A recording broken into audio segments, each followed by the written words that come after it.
ආයුබෝවන් සුබ උදෑසනක් වේවා කියලා ප්‍රාර්ථනා කරනවා මාව නරඹන ඔයාලා හැමෝටම.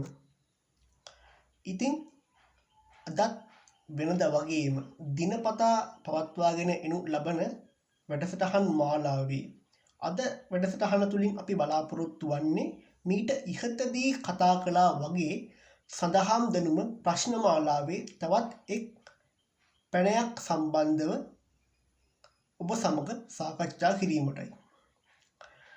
ඒ අනුව අද අප සාකච්ඡා කිරීම සඳහා සූදානම් වන්නේ දෙවනි ප්‍රශ්නය පිළිබඳවයි. අදට නියමිත දෙවනි ප්‍රශ්නය මොකක්ද? මෙතන අනු කොටස් දෙකක් තියෙනවා. පළවෙනි ප්‍රශ්නය තමයි නිබ්බෝධ පද කිව්වේ කවුද? ඒ වගේම තමයි දෙවනි අනුවංකයෙන් කියවෙන්නේ එම නිබ්බෝධ පද මොනවද යන්නයි. හොඳයි. අපි බලමු නිබ්බෝධ පද කිව්වේ කවුද කියලා. ඔබ කවුරුත් අහලා තියෙන විදිහට නිබ්බෝධ පද ප්‍රකාශ කිරීම කරේ කිසා ගෞතමිය විසින්. කිසා ගෞතමී දේවිය විසින්.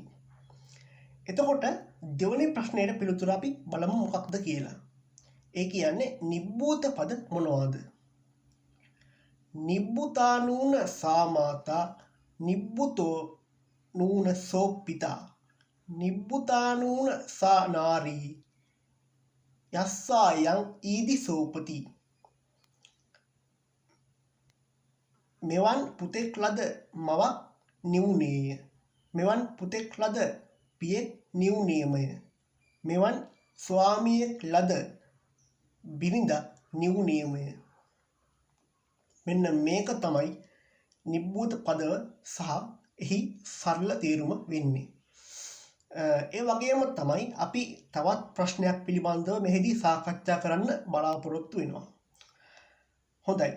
අපි මෙතනදී සාකච්ඡා කරන්න බලාපොරොත්තු වෙන්නේ සිදුහත් බෝසතාණන් වහන්සේගේ මව කවුද කියන කාරණාව පිළිබඳව. ඔබ කවුරුත් දන්නවා මව තමයි මහා මායා දේවිය. ඒ වගේම තමයි අපි තුන්වෙනි ප්‍රශ්නෙකුත් සාකච්ඡා කරමු. බෝසතාණන් වහන්සේගේ එහෙම නැත්නම් සිදුහත් බෝසතාණන් වහන්සේගේ පියාණන් කවුද යන වග. සිදුහත් බෝසතාණන් වහන්සේගේ පියාණන් වනුයේ සුද්ධෝදන රජතුමායි. ඒ වගේම අපි හතරවෙනි ප්‍රශ්නයක් මේ ගමම්ම සාකච්ඡා කරනවා. සිදුහත් බෝසතාණන් වහන්සේ උපත ලැබුවේ කොහේද? සිදුහත් බෝසතාණන් වහන්සේ උපත ලබන්නේ කිඹුල්වත් නුවරත් රජගහ නුවරටත් අතර පිහිටි ලුම්බිණි සල්ලුවේනේදී.